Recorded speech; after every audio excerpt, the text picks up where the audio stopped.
बिस्मिल्लाहिर्रहमानिर्रहीम। मुअज़्ज़ज़ सामीन और सब देखने वालों को इमरान लंगड़ियाल का सलाम। दोस्तों, मैं हूं आपका होस्ट इमरान लंगड़ियाल। सबसे पहले तो माजरत कि मैं अपने टाइम पे वीडियो अपलोड नहीं कर सका।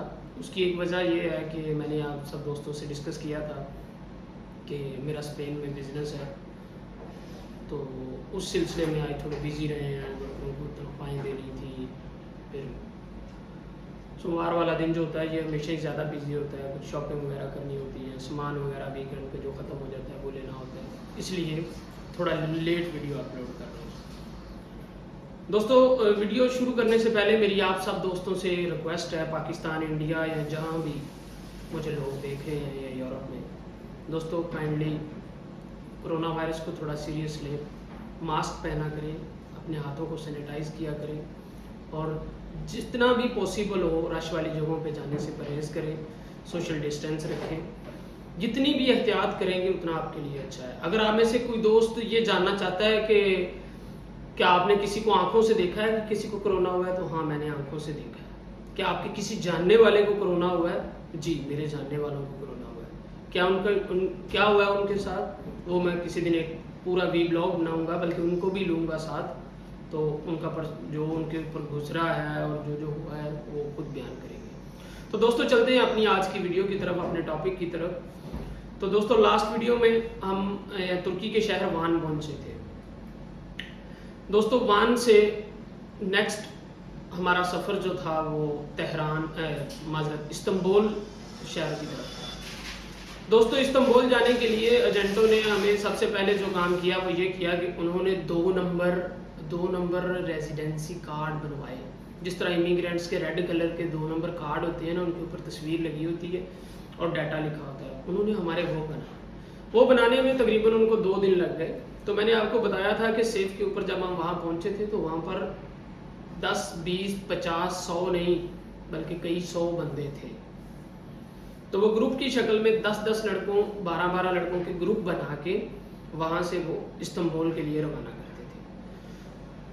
तो सफ़र कुछ यूँ शुरू हुआ कि हमारे कार्ड बन के आ गए, उनके ऊपर हमारी तस्वीर लगी हुई थी और उन्होंने हमें वो एक कार्ड दे दिया।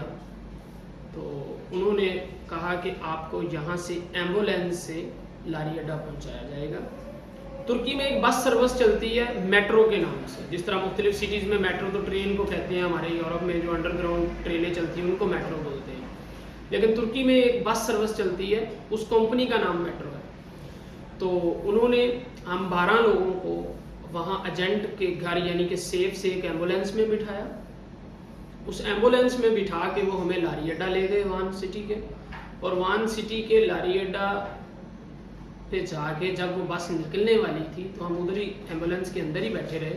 जब वो जैसे ही सवारियाँ पूरी हो गई, उनके साथ उनका मुख मका हुआ होता है, ड्राइवर, कनेक्टर, सबके साथ पूरी कंपनी के साथ उनका वो चल रहा होता है।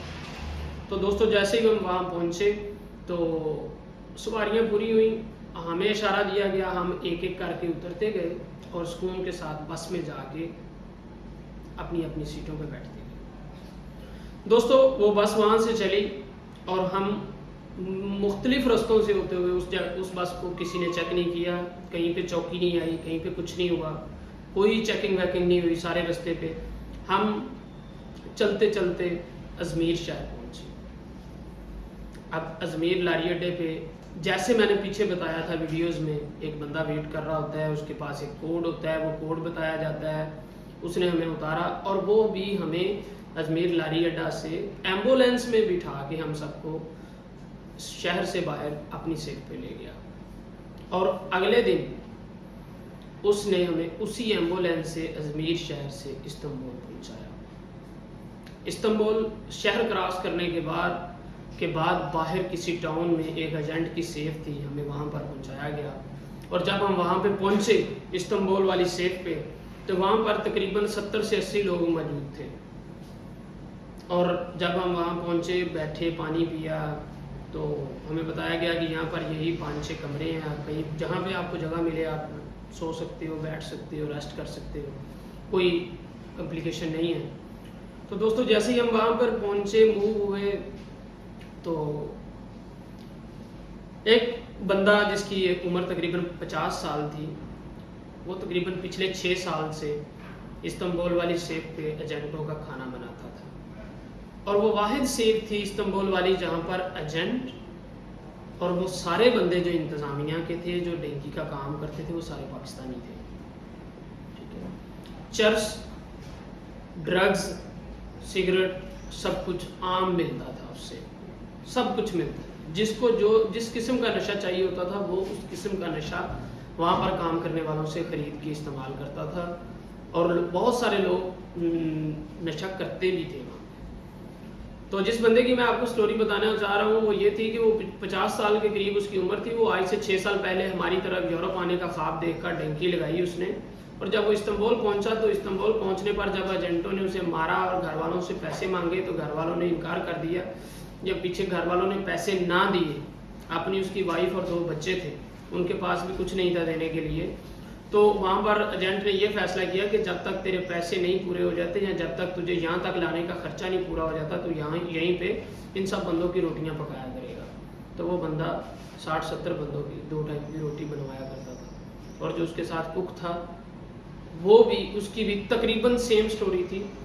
اس نے ہمیں رات کو چوری اس سے سنائی، منتیں بھی دیں، ایک نمبر بھی دیا اس نے مجھے کہ آپ ہمیں، میرے بچوں کو، میری بیوی کو کال کر کے بتانا کہ میں زندہ ہوں، میں اس مشکل میں ہوں، اگر پاسبل ہو تو کہیں سے پیسے کچھ بھی بھیج دے گھر سے اور مجھے یہاں سے چھڑوانے کی کوشش کرے. سیو اس استنبول والی سیو پہ وہی کچھ ہوتا تھا جو کچھ پہلے میں نے آپ کو بتایا تھا کہ تہران میں ہوتا تھا. بندوں کو بلایا جاتا تھا کہ تمہارے گھر سے کال آئی ہے، اور اسی کال کے بہانے انہیں ساتھ والے کمرے میں لے جایا جاتا تھا اور پھر انہیں مارا جاتا تھا. میں نے اپنی آنکھوں سے وہ لڑکا بھی دیکھا ہے جس کے انہوں نے پاؤں کے سارے ناخن کھینچ دیے ہوئے تھے. میں نے اپنی آنکھوں کے سامنے اس بندے کو بھی دیکھا ہے جسے وہ جلتی ہوئی لکڑی سے مارا کرتے تھے. اس نے بھی مجھے اپنے نشان دکھائے ہیں پیسوں کی وجہ سے کہ یار گھر والے پیسے نہیں دے رہے، میں گھر بتا کے نہیں آیا. تو میں نے اپنی آنکھوں سے وہاں پر کچھ ایسے عجیب و غریب واقعات بھی دیکھے ہیں جن میں جو عورتوں کے ساتھ ہوتے تھے جو میں مناسب نہیں سمجھتا، جن کے اوپر میں بات کرنا مناسب نہیں سمجھتا.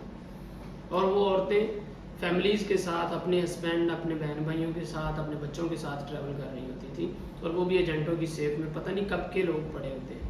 جب ہم وہاں پہنچے تو ہمیں اندازہ ہوا کہ یہاں پر تو لوگوں کو 5-5 6-6 سال بھی ہو گئے رہتے ہوئے.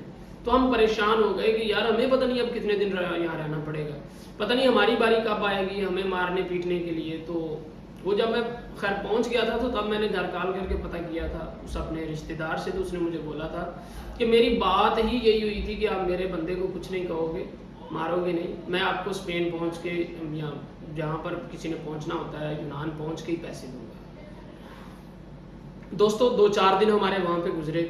ہم سب سے زیادہ اذیت والے دن استنبول کی سیف پہ گزرے، کیونکہ وہاں پر جتنے لوگ پرانے بیٹھے تھے، کسی کو 2 ماہ ہوئے تھے بیٹھے ہوئے، کسی کو 6 ماہ ہوئے تھے، کسی کو 6 سال ہو گئے تھے وہاں پہ بیٹھے ہوئے.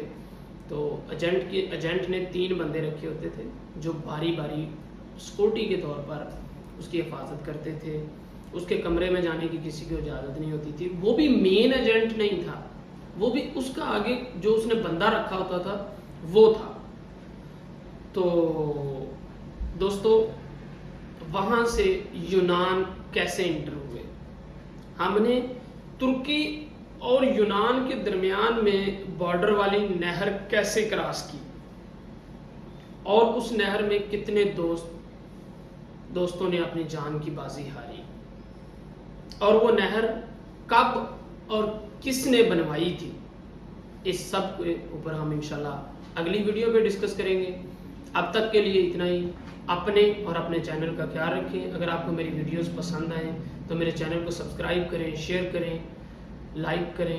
اور اگر آپ کو کسی قسم کی کوئی انفارمیشن چاہیے تو مجھے کائنڈلی کمنٹس میں لکھ کر پوچھ سکتے ہیں. آپ کا اپنا ہوسٹ عمران لنگیال. السلام علیکم.